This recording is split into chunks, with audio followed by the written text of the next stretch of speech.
Bom, em nome da CDL, queria agradecer muito, Antônio Jorge, sua presença aqui, né, o prazer de ceder essa conversa e vamos aqui trocar algumas ideias, né, você como um empresário, um educador importante para a nossa cidade, né, com tanta coisa aí que já entregou e certamente ainda irá entregar, é muito bom ser ouvido, né, então é para isso que estamos aqui, para trocar algumas ideias.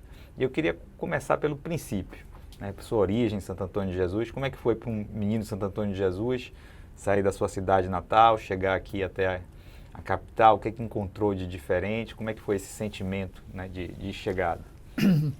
Bem, Horácio, primeiramente, muito obrigado pelo convite. Espero poder responder às suas perguntas de forma objetiva e colaborativa. E posso, então, começar dizendo que realmente minha infância foi lá em Santo Antônio de Jesus. E eu saí de lá com 15 anos para vir estudar aqui em Salvador, como muitos jovens fizeram ao longo, eu diria até de toda a história, né? Porque o interior do estado sempre tem um nível de educação muito menor do que na capital. E eu senti muito essa vinda para cá porque eu tive um misto de tristeza e de expectativa, né? Tristeza porque deixei para trás todos aqueles amigos de infância e aquela vida pacata e tranquila do interior, e principalmente a convivência forte que eu tinha com meu pai, né, que era um comerciante lá na região, lá em Santo Antônio, e, portanto, essa convivência eu tive que quebrar. Mas, pelo outro lado, a expectativa, porque vinha para um mundo novo, um mundo desconhecido para mim, mas com a esperança de que a educação que eu ia ter aqui numa escola muito melhor do que a que eu tinha lá. E aí você veio já perto de fazer o vestibular e... Não tanto. Eu vim fazer aqui a quarta série de ginásio. Sim. Atualmente chama-se nono ano do ensino fundamental, né? E, portanto, 4 anos antes de fazer o vestibular, né? Fui matriculado aqui no Antônio Vieira, e estudei lá durante esses 4 anos. E aí depois você foi fazer engenharia mecânica? Na verdade, quando terminei o curso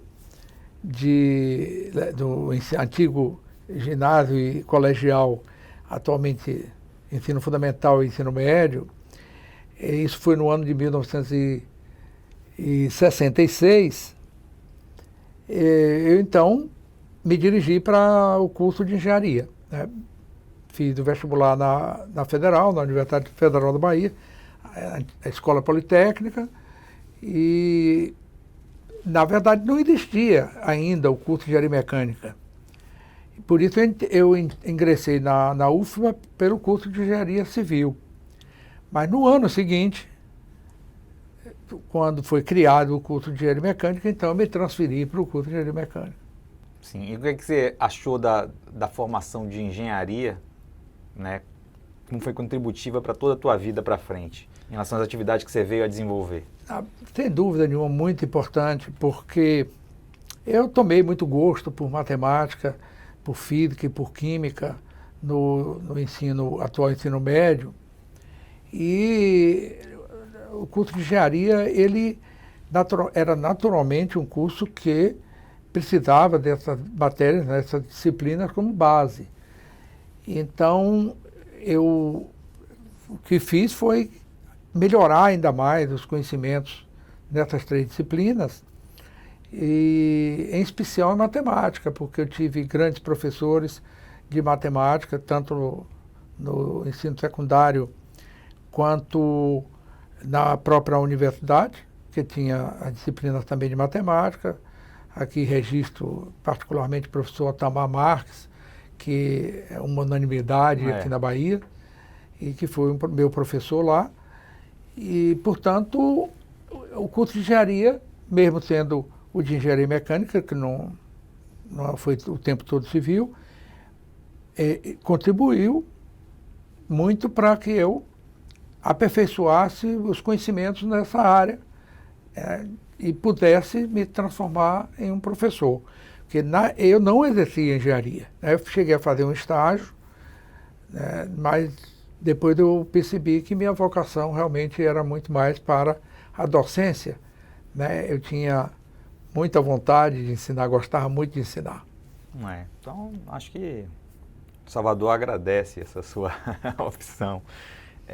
E aí, essa docência, assim, ela foi exercida com muito destaque, mas tem um marco que eu gostaria de explorar, que foi em 1981, quando havia o terceiro ano com pré-vestibular e os principais colégios de Salvador decidiram, né, que no ano seguinte a coisa seria diferente.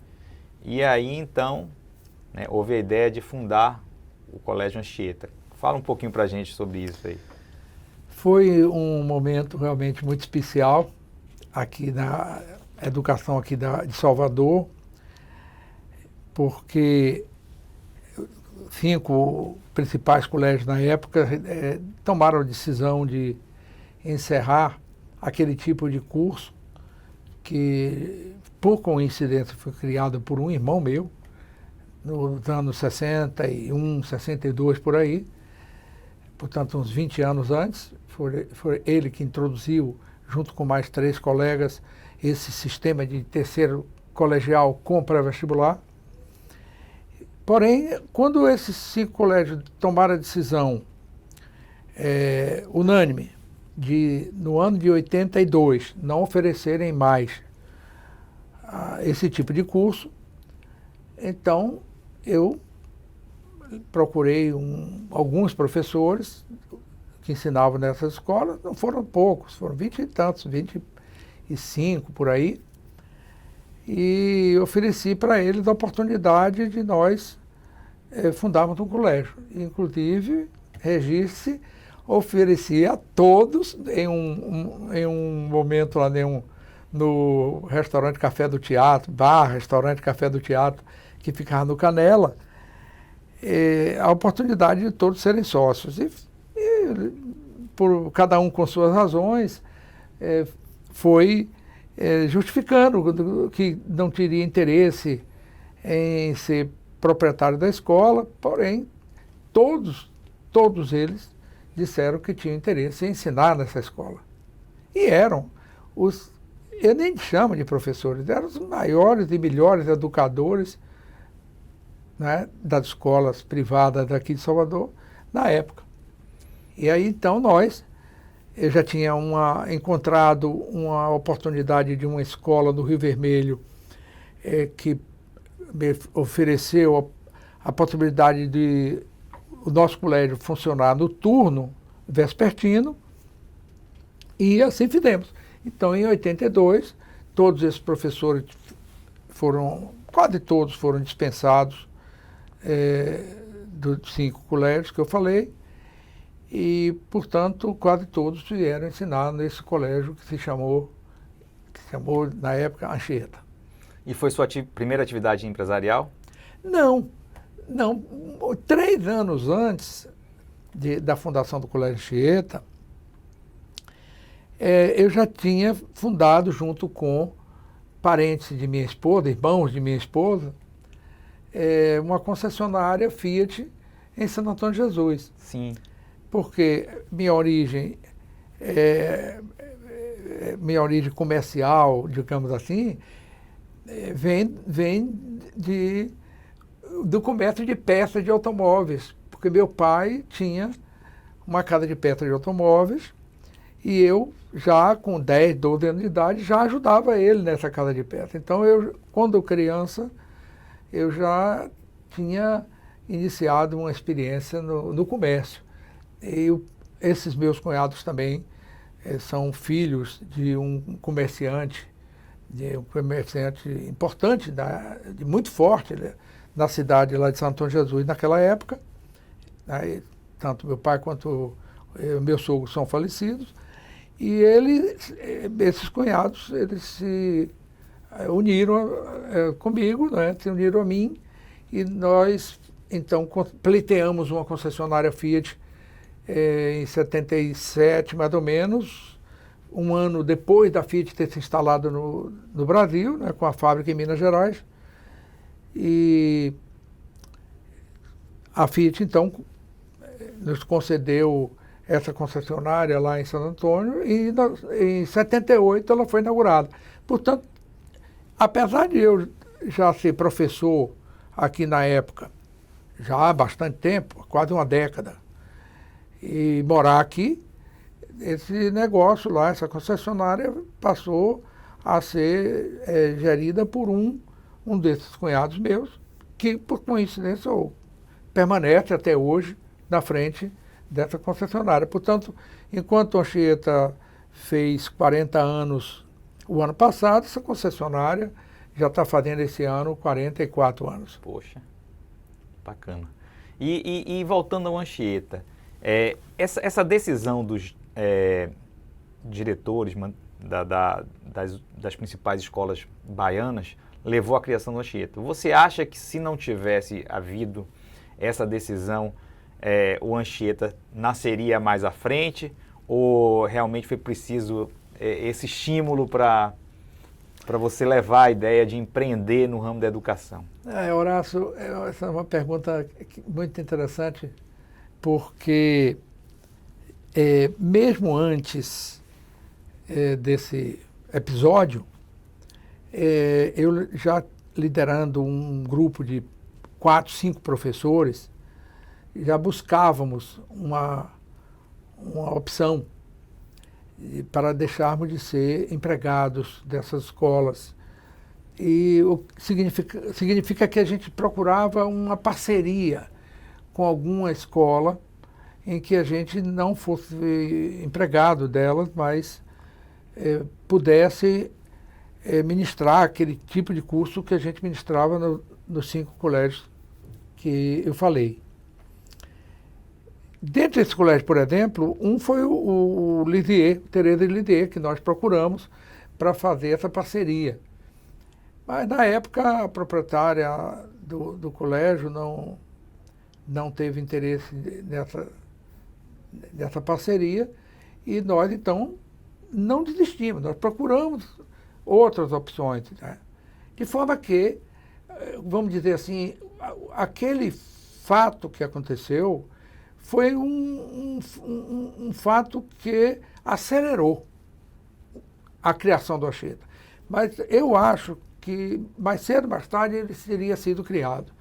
Evidentemente que não naquelas circunstâncias, mas ele teria sido criado porque já havia uma vontade de um grupo de professores em criar um novo colégio para abrigar aqueles professores. Perfeito. O Anchieta, assim, indiscutivelmente, é um colégio assim, que sempre foi visto pela sociedade como um colégio de conteúdo muito diferenciado. Mas também, por alguns, né, foi acusado um pouco de ser muito conteudista e, eventualmente, essa visão conteudista poderia se dar em detrimento de outras questões que são importantes na formação. Como é que você vê isso? Como é que você julga esse tipo de comentário? Rapaz, quando nós fundamos o Anchieta, ele foi fundado em outubro de 81 para funcionar em fevereiro, março, parece que 1º de março de 82.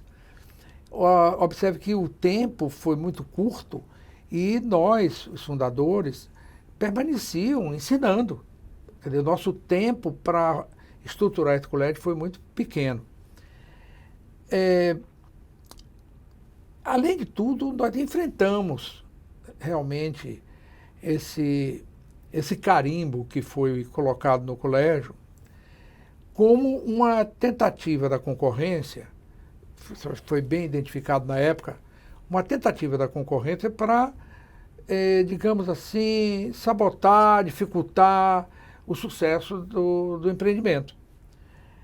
Por quê? Porque os professores que fundaram, assim como aqueles que foram ensinar e que aderiram ao projeto, não eram só professores.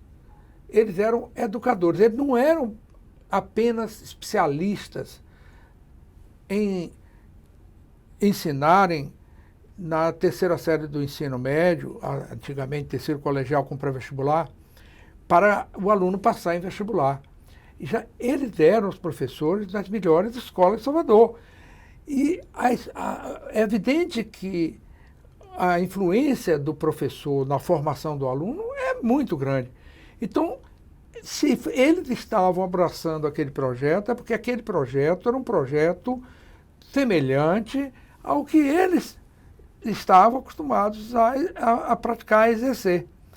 Então, esses 5 colégios que tomaram essa decisão se sentiram naturalmente prejudicados por perderem os seus melhores professores, apesar disso ter sido uma decisão tomada por eles, uma coisa que para mim eu nunca explicada, porque eu nunca vi uma empresa mandar embora seus melhores empregados. Foi um fato, foi um fenômeno muito complexo para mim e, portanto, eu posso dizer que esses professores foram trabalhar no Anchieta imbuídos do mesmo espírito de educadores, de formadores de educação, na área de educação, do que apenas transmitirem conhecimento para os alunos passarem no vestibular.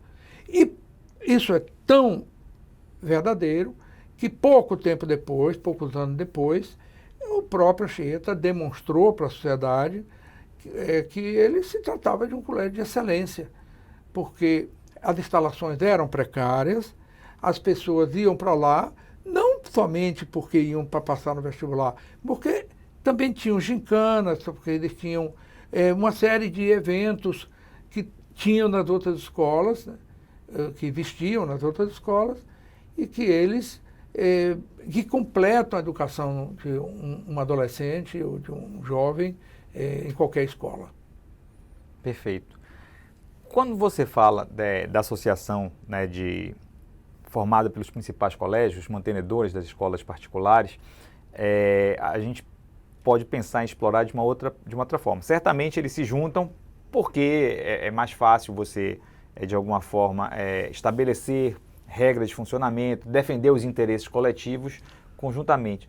Mas você acha que nas áreas de atuação sua, por exemplo, na área de educação e escolas, na área de concessionárias, você acha que existe algum espaço para explorar baseado no associativismo, no sentido de você ter, digamos, uma troca de conhecimento, uma troca de experiências, um aprendizado gerado pelo compartilhamento, né, de informação, né, de conhecimento entre empresários, entre empresas? Concordo plenamente que sim. O associativismo, ele tem muito com o que contribuir quando ele é bem intencionado, quando as duas partes procuram exatamente aquele famoso ganha-ganha, né?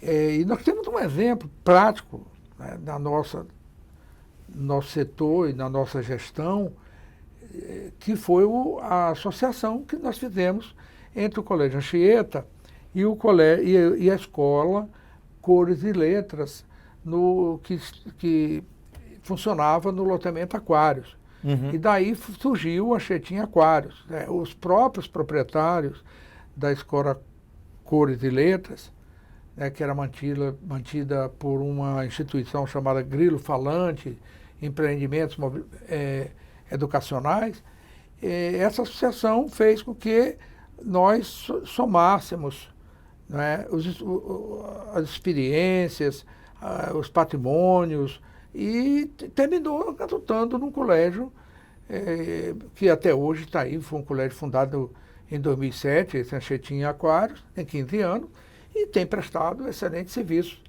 Sem falar de que o Cores e Letras passava naquele momento por uma dificuldade financeira, e a partir da associação que foi feita com a Anchieta, o colégio passou a ter um resultado financeiro muito bom, né, que perdura até o momento.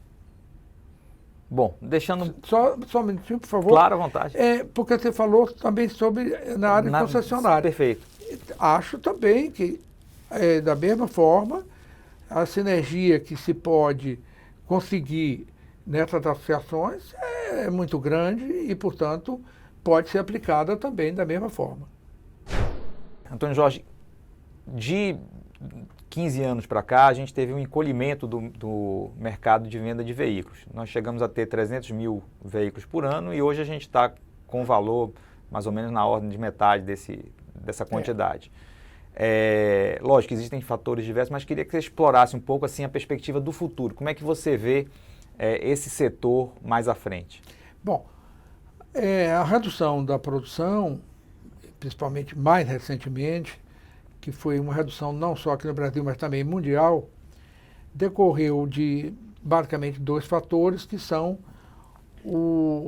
a questão dos semicondutores, a escassez de semicondutores. Teve, inclusive, um incêndio muito grande em uma dessas fábricas, porque são poucas fábricas de semicondutores no mundo todo, e uma dessas fábricas saiu do mercado, parou de produzir, além do setor ter voltado a produção para vários outros segmentos. A exemplo de televisores e smartphones, etc., porque isso foi uma demanda também que foi muito grande por causa do home office, porque as pessoas passaram a ficar mais em casa.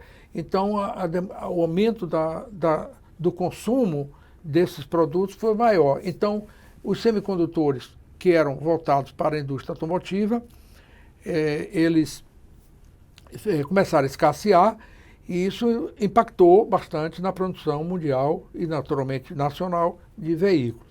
O segundo fator foi a inflação gerada durante esse período da pandemia, do novo coronavírus, da Covid-19, porque os insumos, principalmente aço e petróleo, etc., eles tiveram um aumento de preço muito grande e, como consequência, a escassez dos veículos, né, associada ainda mais ao aumento do preço.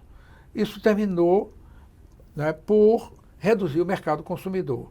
Então, hoje você não encontra, você conta nos dedos os veículos aqui no Brasil, que antigamente nós chamávamos de veículos populares, na faixa de preço de 50, 60 mil reais. Então, é evidente que houve um achatamento, um encolhimento muito grande do mercado também por causa disso. Agora, você falou que já vinha há 15 anos. Tal.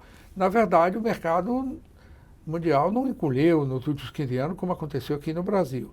Esse encolhimento foi mais aí dos últimos 5 anos, de 2018 mais ou menos para cá, porque foi quando teve a primeira crise, que houve aquela troca de governo de forma traumática e tudo mais, e o país tinha um número de desempregados muito grande, 14 milhões de empregados, fala-se, né? E, portanto, dali o mercado automotivo aqui no Brasil realmente foi reduzindo. E, conclusão, impactada ainda mais agora com esses fatores que eu falei. Perfeito. Agora, quanto ao futuro, como você perguntou, olha, Horácio, eu acho que o futuro do mercado automotivo brasileiro vai depender muito de alguns fatores, principalmente das políticas, né, econômica e social que os novos gestores, né, que forem eleitos nos próximos pleitos eleitorais, a começar já agora, de 2022, vierem implantar para o país. Né? Pode priorizar o mercado consumidor, melhorando o crédito. Né? A propósito, você vê hoje nós estamos aí com um patamar de juros um pouco alto, isso também é um fator que reduz o consumo, né? Principalmente de veículos, que é um bem de capital de valor agregado muito alto. Então, os juros pesam muito. Então, se os novos governantes tiverem uma visão de uma política de incremento do consumo, é possível que o mercado volte a crescer, né, incluindo os veículos híbridos e os elétricos que vão chegar, que estão aí já chegando devagarzinho para o mercado mundial. Eu sei que entre as suas concessionárias tinha algumas da marca Ford, né? Como é que foi o impacto dessa saída da Ford aqui, do país em termos de produção para essas concessionárias? Permita-me fazer um reparo na pergunta, porque a Ford não saiu do Brasil. Falei em termos de produção, né? De produção, aí está certo. Porque as pessoas inicialmente começaram a falar, a Ford saiu, mas é preciso preciso esclarecer que a Ford apenas deixou de fabricar no Brasil. Então, mas ela continua representada por sua rede de concessionários, como sempre foi. Agora, é claro que essa estratégia que ela passou a usar, que ela adotou, de não produzir mais veículos aqui e apenas de importar de vários cantos do mundo. Hoje, no Brasil, nós temos veículos Ford importados da Argentina, do Uruguai, do México, da China e dos Estados Unidos. Então, esses veículos eles têm um valor agregado muito maior do que aquele que a Ford produzia aqui no Brasil. A exemplo do EcoSport e do Fiesta. Como esses valores, esses veículos são muito mais, têm um preço muito mais alto, eu não chamo de veículos caros, porque caro depende de para quem, não é? Mas são veículos de valor, de custo muito mais alto. Então, o mercado da Ford passou a ser muito menor. A Ford tinha aproximadamente 10% de share no mercado nacional e hoje tem na faixa de 1%. Então, é evidente que isso mostra que ela deixou de vender 90% do que vendia. Agora, foi o que aconteceu. Nessa reestruturação que ela fez, ela escolheu alguns grupos para permanecerem na rede de concessionários. E o Grupo Indiana, que naquela época, isto é, até janeiro de 2021, tinha 6 concessionárias Ford, hoje tem 4. Tá?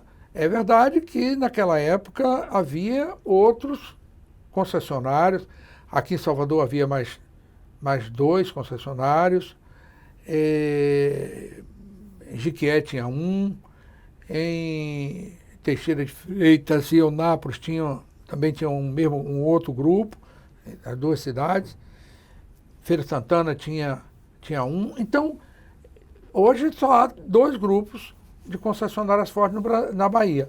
O Grupo Indiana, com essas 4 concessionárias, e um grupo que atua no oeste da Bahia, que é bem distante daqui.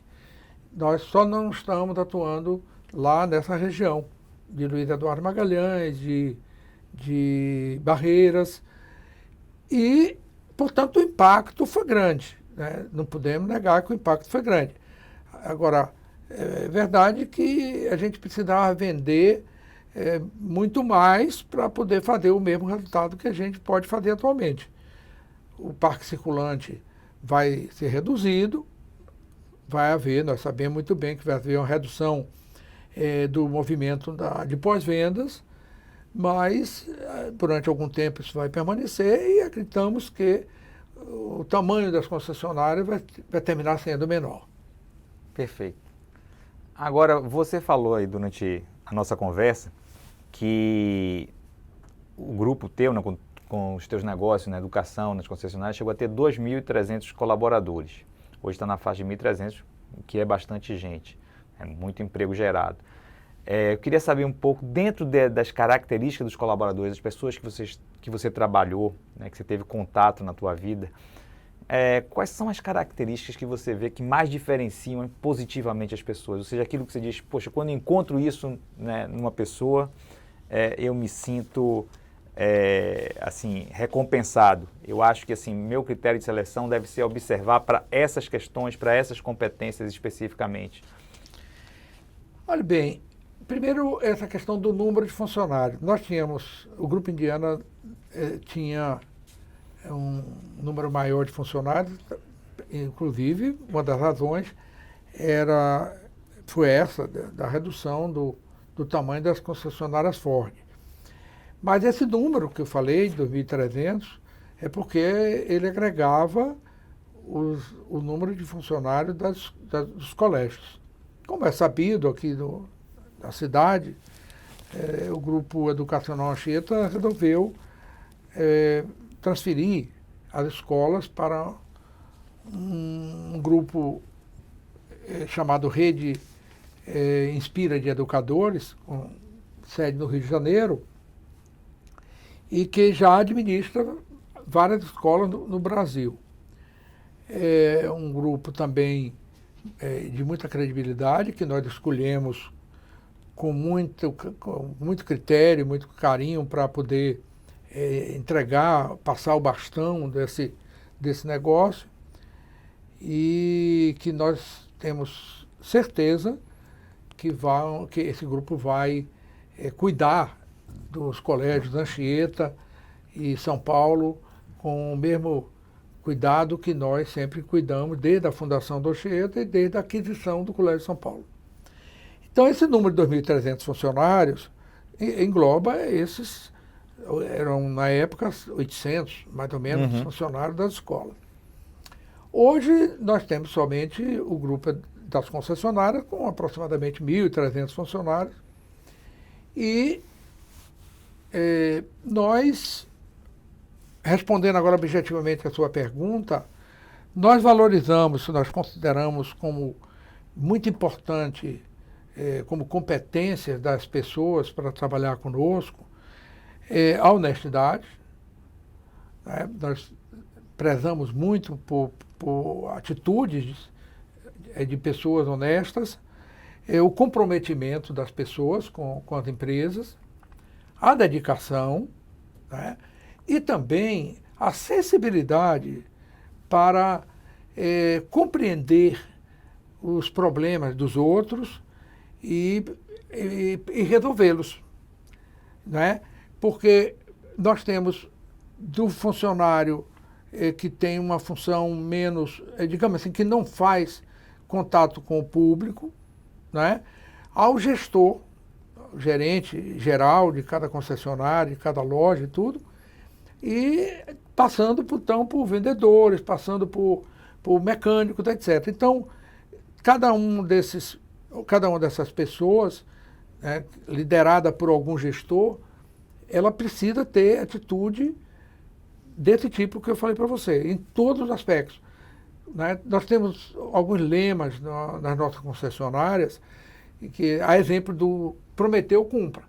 Isto é, se você não pode prometer alguma coisa para o cliente, não prometa. Mas se prometer, você vai ter que fazer o sacrifício e cumprir. Então, um exemplo apenas de uma atitude de comprometimento, né, com a empresa, com o negócio onde nós atuamos. Então, Antônio Jorge, esse processo de gestão, essa valorização, esses critérios de valorização de pessoas, qual é o impacto que ele traz para o negócio de vocês, para as concessionárias, em termos de resultados?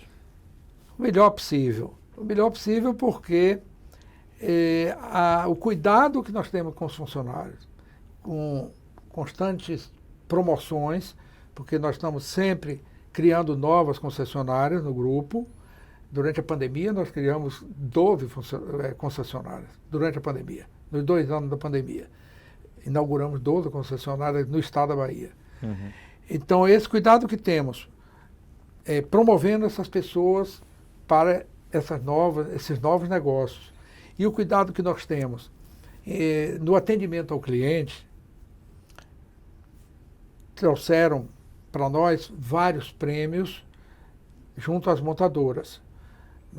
Por exemplo, recentemente nós ganhamos o prêmio Esquadra Fiat, que premia 9 concessionárias no Brasil, né, em segmentos médio, pequeno e grande, ou pequeno, médio e grande, pelo tamanho da concessionária, e ganhamos então esse prêmio pela concessionária Fiat de Itabuna. Mas um destaque mais importante, eu diria, para se registrar, é que as concessionárias Ford do Grupo Indiana são as maiores ganhadoras do prêmio Chairman's Award da Ford no mundo. Isto é, Poxa. não há mundialmente um grupo de concessionárias Ford, do mesmo dono, vamos chamar assim, que tenha ganho maior número desse prêmio Chairman's Award, que é o prêmio por satisfação do cliente, do que as concessionárias Ford do Grupo Indiana, que eram, ou que são a Indiana, aqui de Salvador, Lauro de Freitas, atualmente Feira de Santana, né? E a Atlanta em Vitória da Conquista e a Veíba, que foi a primeira concessionária Ford em Santo Antônio de Jesus, no ano de 87. Então, esse é um fato importante. Eu acho que o resultado dessa dedicação dos funcionários, né, desses valores que a gente preza nas empresas, é que terminou trazendo, né, esses resultados como prêmios para as concessionárias. Excelente. Bom, empreender não é uma atividade das mais fáceis, né? Existem muitas dificuldades associadas à atividade empreendedora. Queria que você falasse um pouco sobre as agruras, sobre as dificuldades que você assim, mais encontra como empreendedor nesses mais de 40 anos. Rapaz, são muitas, né? São muitas porque se a gente não tiver entusiasmo, vontade, dedicação, etc., cada vez que aparece uma crise, né, que eu vivi ao longo de minha vida, inúmeras crises, né? Cada um teve um nome, né? Crises mundiais, crises nacionais e tudo mais, a gente termina desistindo. Mas quando a gente tem no sangue aquela vontade de gerar emprego, de prestar um bom serviço, de ver o sucesso do negócio, de ganhar dinheiro também, evidentemente, como consequência de tudo isso, então a gente vai superando as coisas. Então, por exemplo, a gente precisa estar antenado com a modernidade para a gente não ficar para trás. A gente precisa estar também atento para a mudança da legislação, das legislações, porque são muitas. A gente tem que estar atento para as necessidades dos clientes, porque isso é muito dinâmico, cada época o cliente está mais exigente, está querendo mais coisas às vezes do que a gente já oferecia antes. E esse conjunto de coisas são desafios, né? E nós estamos sempre, como eu disse, antenados para essas coisas, procurando nos modernizarmos em todos os aspectos, né? Na gestão, no treinamento dos funcionários, nos benchmark que a gente precisa fazer com as melhores práticas. Enfim, a gente tem o negócio como uma coisa que a gente vive, né? Não é uma coisa que a gente faz por esporte. A gente entende que aquilo é o ganha-pão de milhares de pessoas, né? Quando eu falo que tem 1.300 empregados, eu falo empregados diretos, não estou nem falando dos terceirizados, dos indiretos, das pessoas que são sustentadas por essas pessoas.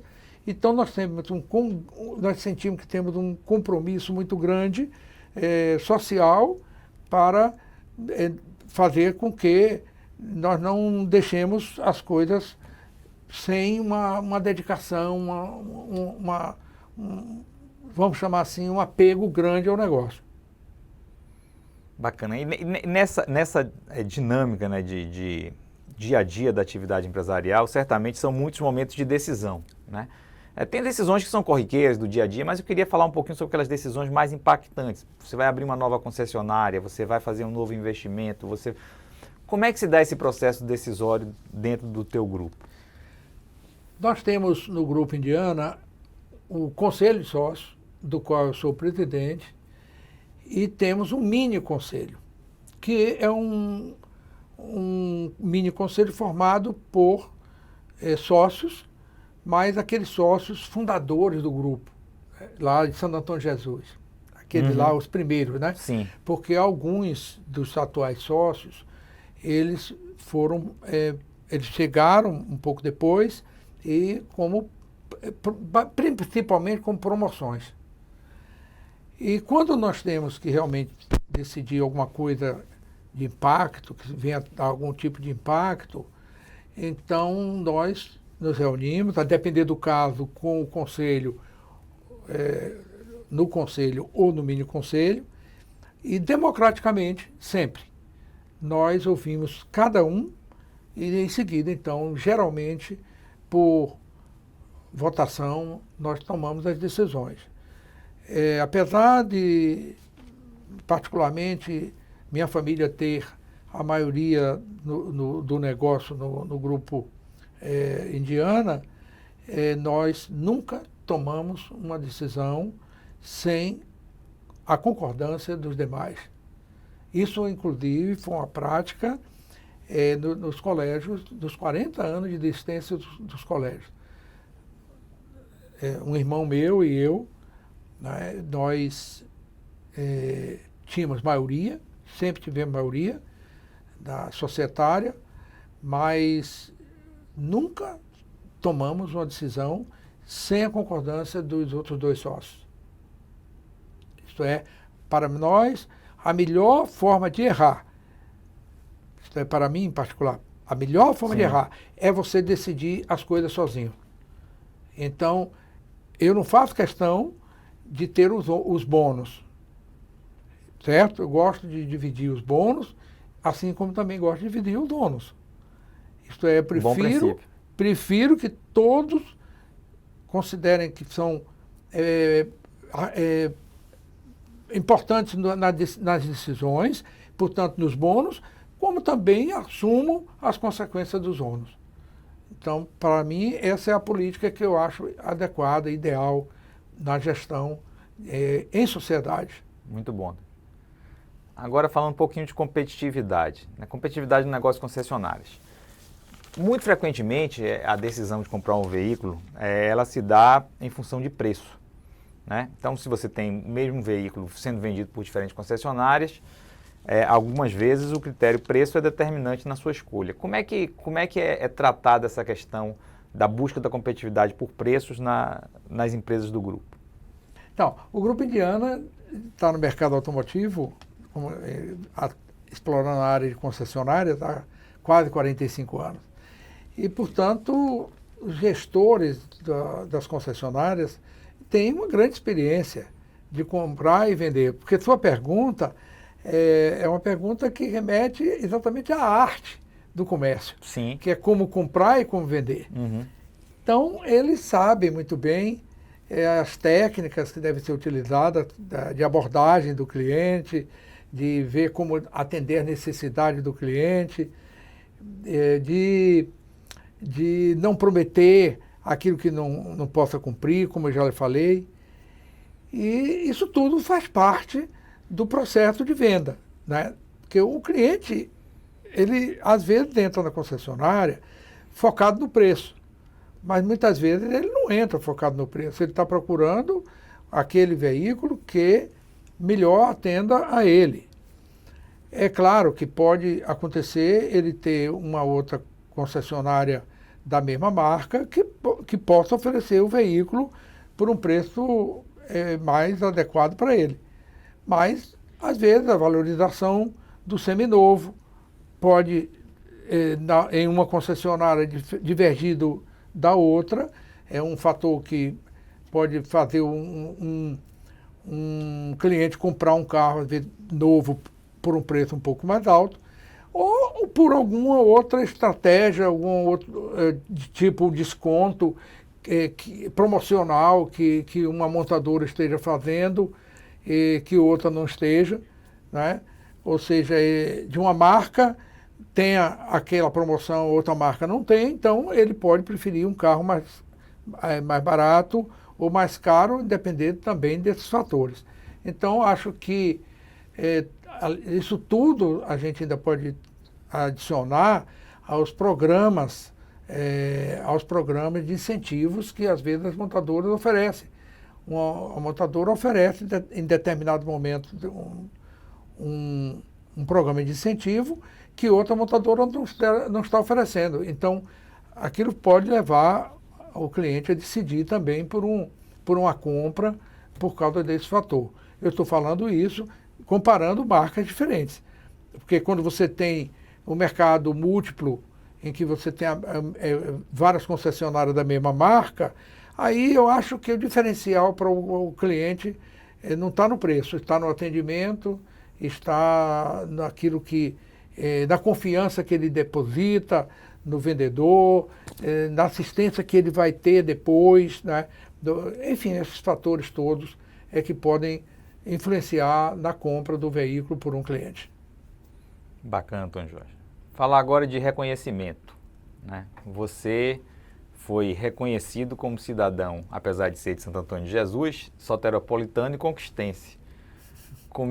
O que você acha que foi determinante para que houvesse esse reconhecimento pelo seu trabalho? Horácio, eu acho que esses títulos, né, de cidadão soteropolitano e de cidadão conquistense, eles são o fruto do reconhecimento realmente pelo trabalho que eu realizei aqui em Salvador, na área educacional, por mais de 50 anos, e como professor e como diretor, claro, de entidade mantenedora de colégios, e também na área automotiva, com concessionárias. Hoje aqui em Salvador nós temos realmente concessionárias de 4 marcas de veículos: Ford, Volkswagen, Citroën, Peugeot e GM, são 5 marcas. E Vitória da Conquista pelo trabalho também, pelos investimentos feitos na área automotiva, em que hoje nós temos lá em Vitória da Conquista 6 concessionárias.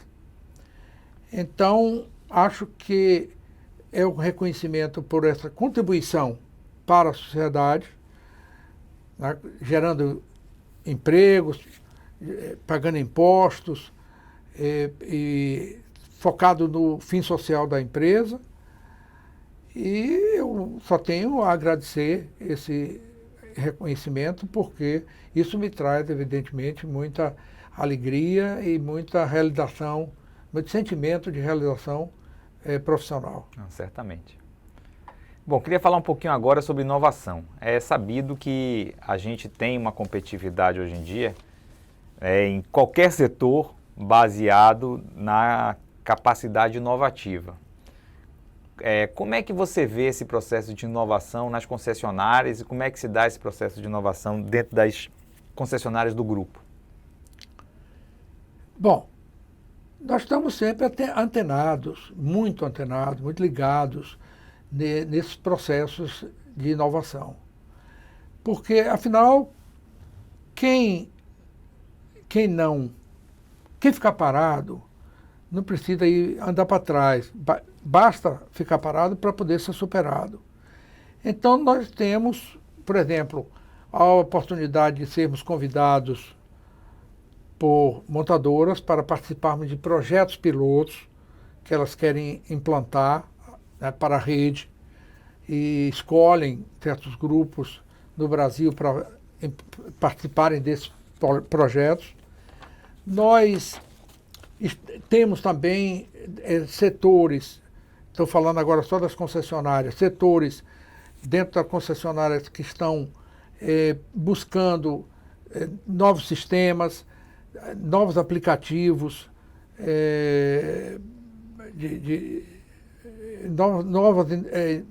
novos sistemas e novos aplicativos que possam ser utilizados no setor, tanto na área de atendimento a cliente, quanto na área financeira, quanto na área administrativa.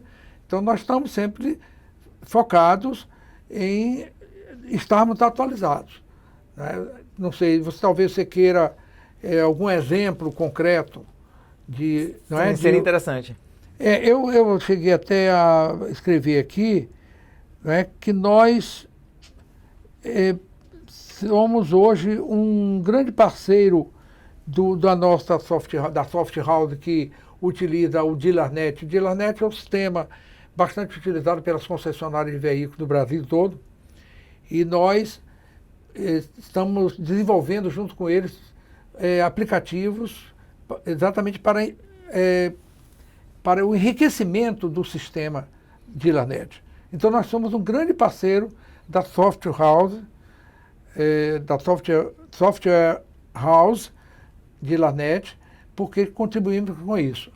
A gente também tem desenvolvido um sistema interno de BI, que é o Business Intelligence, para a administração, e de forma que isso tem também trazido muito bom resultado para a gestão do negócio da gente.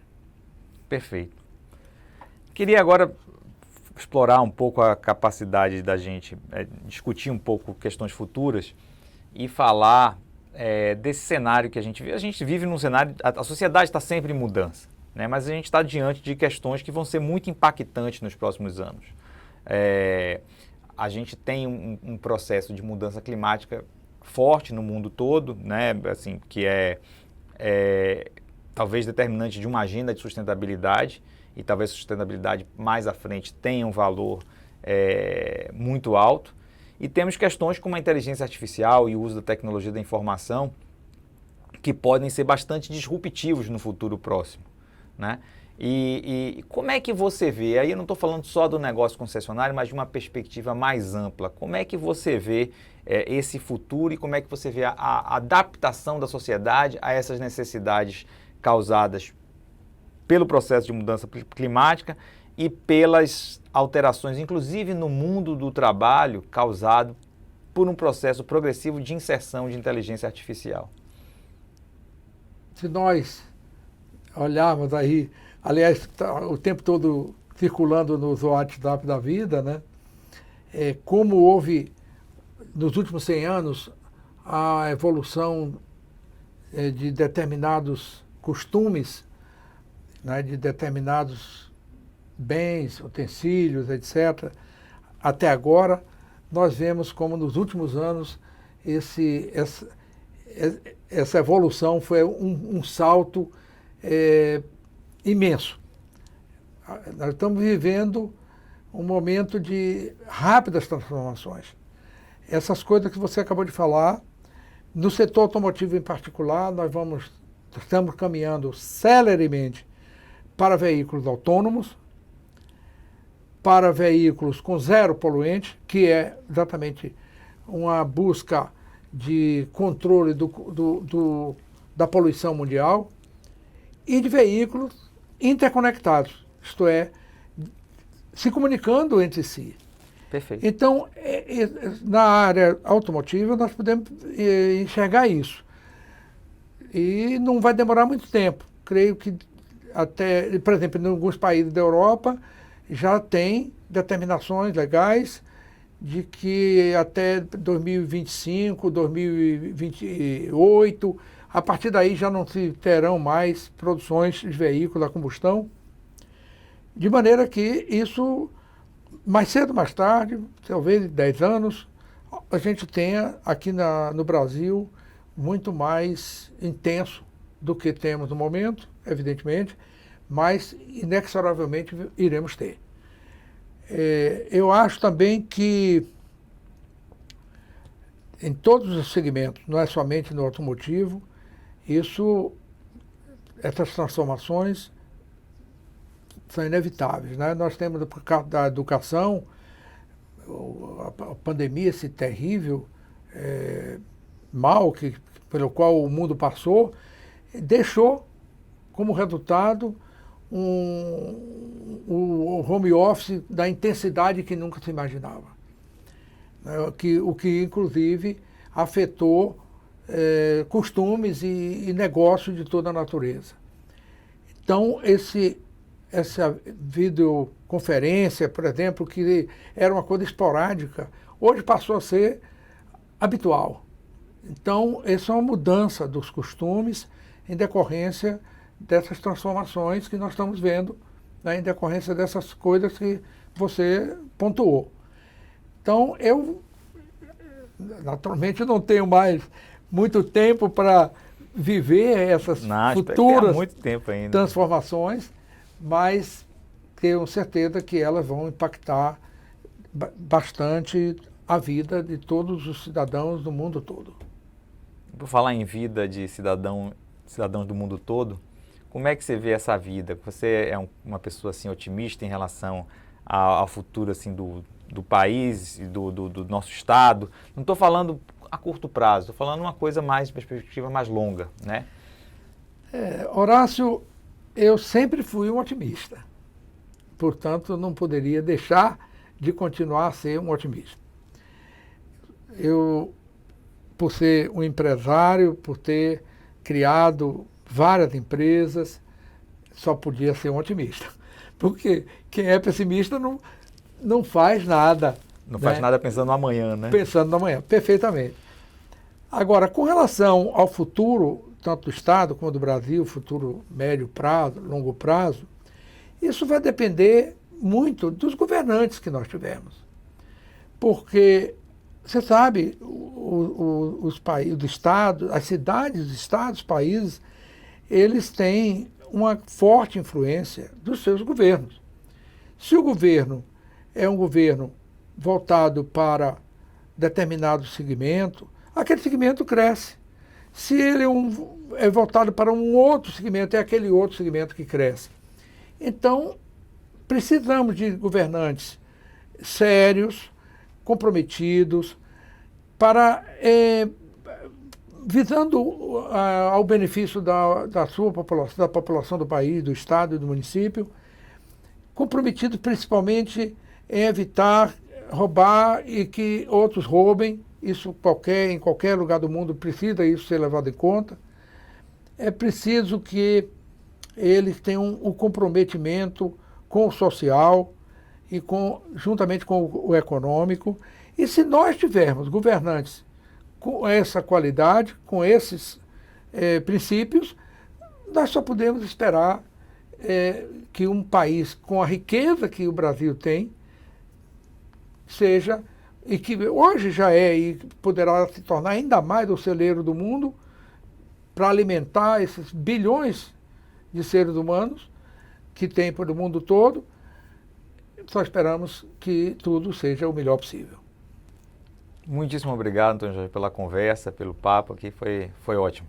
Foi ótimo tê-lo aqui com a gente. Muito obrigado mesmo. Obrigado a você também pelo convite.